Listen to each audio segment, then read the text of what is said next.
Welcome everyone to episode number 39. I'm so pumped to bring you this content today. It blew up in my group coaching last night. Clients are sending me photos of their before and afters. It's totally cool.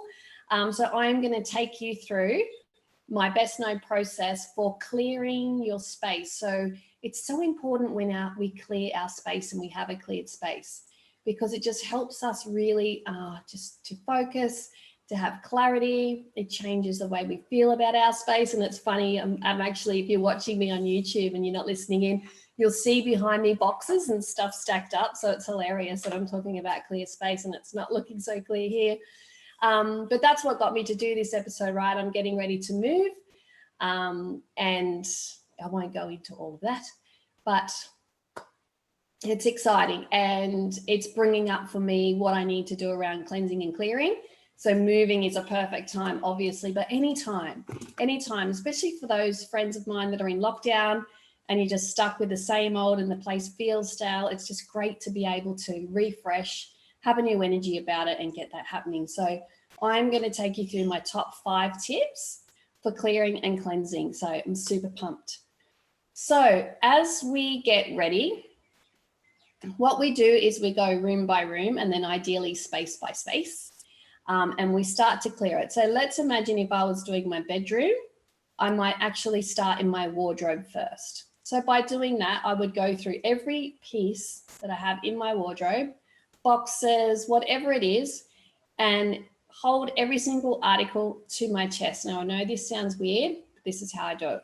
And excuse my fingers if you're watching, I desperately need a manicure. So I'll have to just post that in my stories as I do that self-love this weekend. So what I do is I take the piece. So let's imagine it is, I don't know, a skirt. Hold the skirt to my body and I go, does this bring me joy? So when I'm wearing it, do I feel amazing? Yes, this brings me joy. Or does it make me feel uncomfortable? Or is it too tight or too loose or needs to be, fixed or whatever? Does it bring me joy in its current state? Yes or no? If it's a yes, I hold on to it. Is it serving me right now? So am I actually using it, or have I just kept it for years and maybe one day I'm going to fit into it, or one day I might wear it, but it's not actually serving me. So if it is serving me, I keep it. Then I ask myself, does this serve my future self, the future version of me?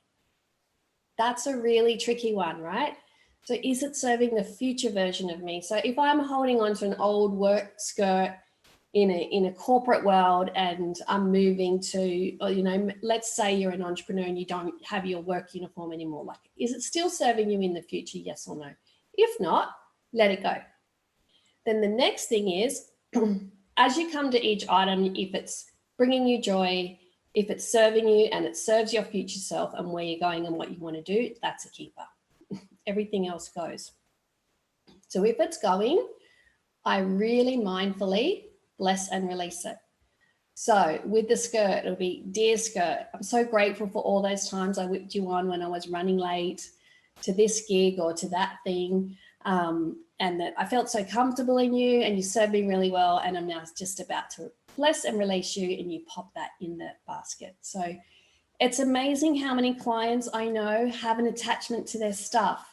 So even last night in my group coaching, one of my clients is saying, oh, but I've had this stuff for so long and I thought I was a hippie, but now I'm a this, and I'm just not sure whether I'm ready to let that go. It's not actually the thing. It's your meaning to that thing. So there's a lot of work to be done with that. So it's an opportunity there just to bless and release it.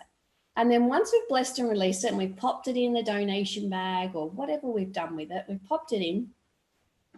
Then what we can do is when all that job's done and you've got that basket of stuff, or excuse me, the bag of stuff to take down to Lifeline or whatever you're doing, just take a moment intentionally to think about what you are going to now bring into that space. So setting intentions for that. So when you clear your wardrobe out and you're like, oh, thank goodness it's all sorted and it's clear and it's great, you might intentionally say, I'm just now intentionally just going to invite space into my wardrobe, just more space. I don't want any more garments. I don't want any more shoes. I don't want any more chaos. I just am inviting space right now. and that can be fine. Let's take another example. One that I grappled with for a long time was my childhood dolls. So I have a number of dolls. 2 of them my grandmother gave me, and I just love them. I had a whole collection from all over the world, and they've been dwindling down. And I've got my last 2, and I hold them to my heart. Do they bring me joy? Yes, in every cell of my body. Do they serve me? Yes, they're serving me because they're creating a story between my grandmother and my daughter. And then if I keep them and she keeps them, then their daughters, and so on. Serving me. Does it serve my future self? Yes. But then I just thought, do I really need them all? What else could I do? Could I photograph them? Could I make something beautiful from them? So I'm not sure what I'm going to do with them. I'm going to do something, but I have made the decision to bless and release all of them except one that plays music. And whenever the music is played, I'm taken back to the space in my childhood. So I'm keeping that. So many things in our lives that we can, decide. Same with books. I have so many books. I love my books. Do they bring me joy? Yes. Are they serving me? They did serve me. Are they serving my future self sitting there right now? No, they're not. So I might want to go back to that book in 5 years' time and read it again, but I can get it from the library. I can listen to it on Audible. It's not serving me.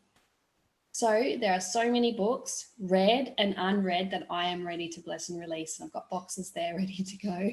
And I actually pack them. So now I need to unpack and get rid of them, bless and release them, and move on. So I hope that's helped you.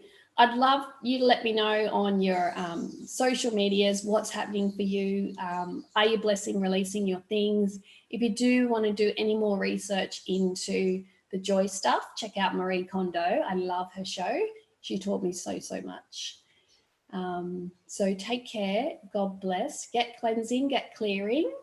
Do that energetically. And I would just love to know how that's making a change for you and if these 5 top tips have helped you. Take care. God bless.